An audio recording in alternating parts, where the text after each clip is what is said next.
Can I ask you? I appreciate you're going to have quite a range, but on average, what sort of reduction in time to resolve do you see on the instant side for people? I appreciate it's going to be an average estimate. Well, I mean, if you're talking about if you're talking about known problems, right? So, like one of my, you know, one of my favorite ones. This guy came up to us. Actually, he was at a conference, and he was just kind of walking around. He's kind of a gruff guy, and asked him, and he goes, "Oh, wait a minute, Rundeck." He goes, he starts smiling, big ear to ear. He goes, "I remember you guys." And I go, "Yeah." And he goes, "Well, we work for some insurance company, and the first Rundeck job they had, it was open source usage, was they had these.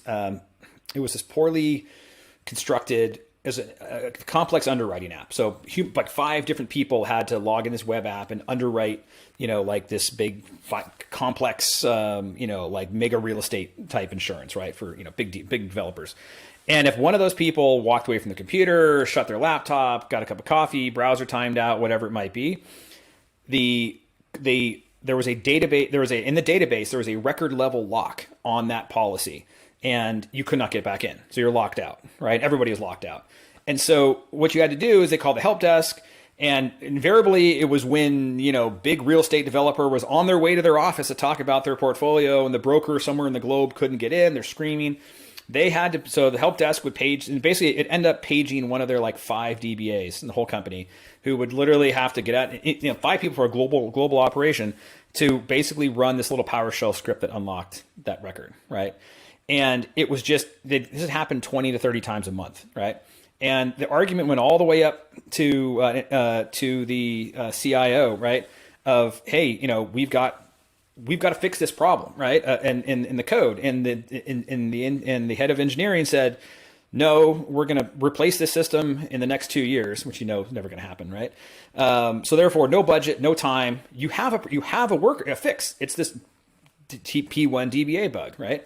So what they did was, the first thing they brought Rundeck in for was, they just had this Rundeck job that anybody in the support team with their Active Directory login could log into Rundeck, and they said, put in the policy ID number in the input, hit this button, it's going to run this little PowerShell status thing to check that record to make sure it's locked.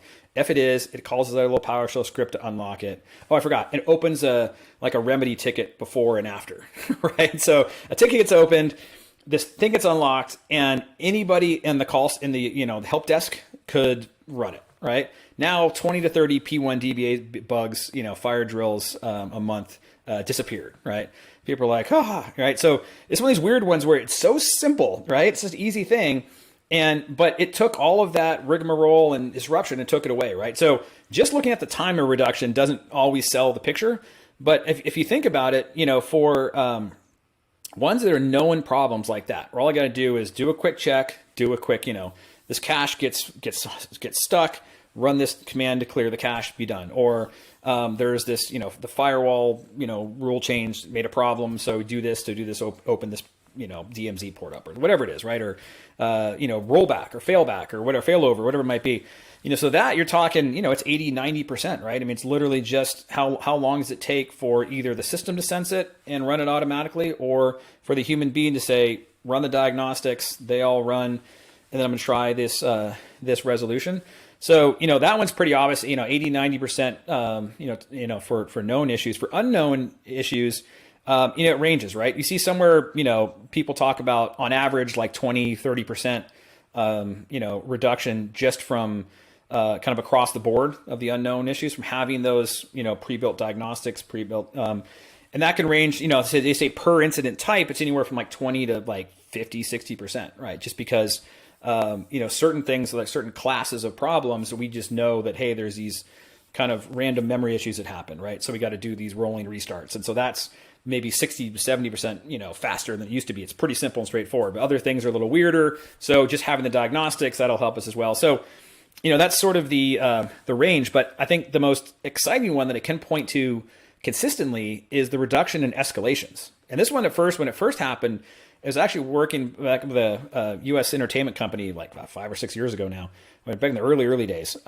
where they were the first ones to kind of really bring about this idea that it's about reducing the escalations. And they're like, the escalations are what's so expensive is because we're injecting all of this chaos into the organization, because we're taking our should be operators, they're knock folks or the virtual knock folks at this point, and they're powerless to actually do anything, right? They just read the tea leaves and kind of know which part of the organization to blast in escalation to. And it's such disruption to the rest of the organization. So, we see it consistently. It's like 50%, is what we've heard from a bunch of companies, that they're cutting their escalations in half, right? And it's hard to always kind of know sort of what, but if you look sort of over time period, any given time period, what the difference is, I'm pretty confident in the 50% number of, cutting escalations in half. And if you think about what power that has in an organization, to save costs and to, stop burnout and all the other bad things that come from all that interruption.